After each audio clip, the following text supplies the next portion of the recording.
Kainan na, oras na ay, anong oras na ba? Sabi ng nanay ko, Anong oras ba? 11:29 dito. Ang oras sa Kuwait. Kainan na sila.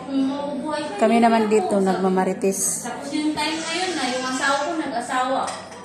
Diba? Na-double yung ano ko, yung sensation ko. Basta ganyan na talaga ako. Nagmamarites kami dito.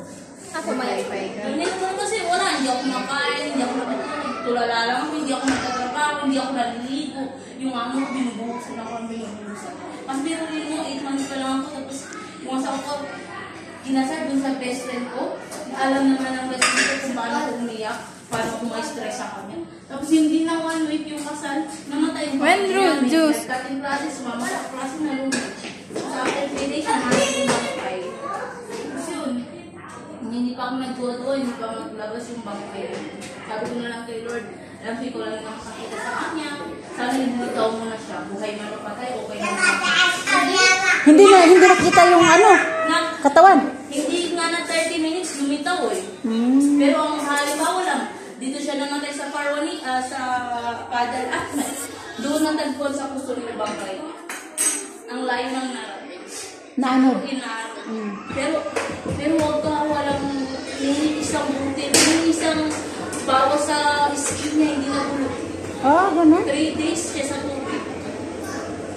Hindi. Lumibag lang yung bibig niya. At saka parang nangitim yung balat. Oo naman, may amay na. Pero hindi siya na yung kinain-kain. Hindi. Oo. Kasi yung dito niya, yung dito niya naglipag. I think tumalon siya. May matigas na bagay sa baba na pumalo yung Ay, nangaligo sila? Oo, nagkating classes nga. Ilang taon na ba yun? 10 years old. 24. Lalaki. Oo, bibinata na sana ako. Yung sa akin naman, bayot, kasagsagan ng COVID, nagka-COVID siya. Ay, hindi masabi-sabi ng mga anak ko, tsaka pa, sa asawa ko na namatay. Sinabi lang sa akin na ganyan talaga ang buhay, lahat tayo may hangganan, ganun lang. Yung anak ko nabayot. Nung nalaman ko na namatay talaga, para akong mabuang, naglukso-lukso jud ko ba? Syagit-syagit lagi ko. Hindi ako nakakain ng agahan, tanghalian, tsaka gabi, hindi ako nakatulog. Pero thankful ako sa naging amo ko, understand it. Tapos yung isda na lumalamoy, sinakausap ko yan. Sabi ng anak ng amo ko, nabuwang ka na, parang sira ulo. Sabi niya, Katrina, hindi ako gusto mong umuwi, papawin na namin, balik ka lang.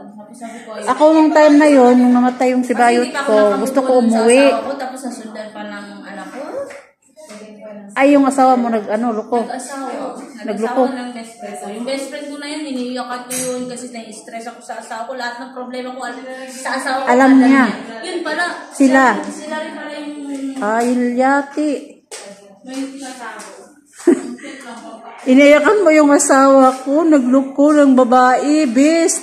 Tapos yung best friend mo pala, yun pala ang babae ng asawa mo. Maria, ay.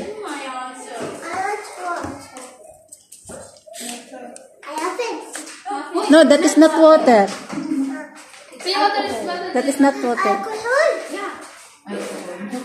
Soft drinks. Not for kids, not for children, for adults.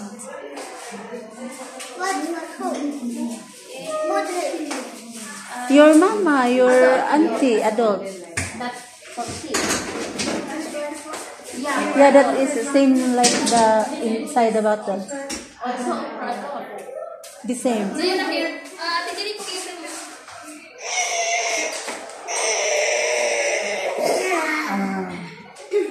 Good.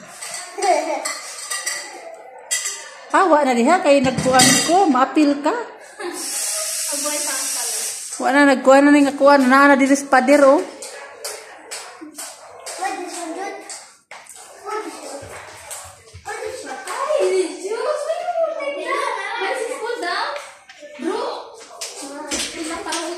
Asa man yung mga bataan na nagsiaw, may nagpanulod diri nga nagkuan ko. Jenny, Mama wants you. Panglakaw na mo kay nagkuan ko.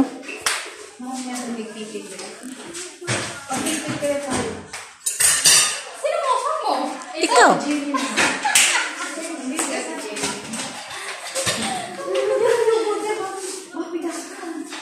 Ang oras ay Kasi yung kasama mo kasi nagbalat siya eh. Akala ko siya ang kausap mo. ayan na.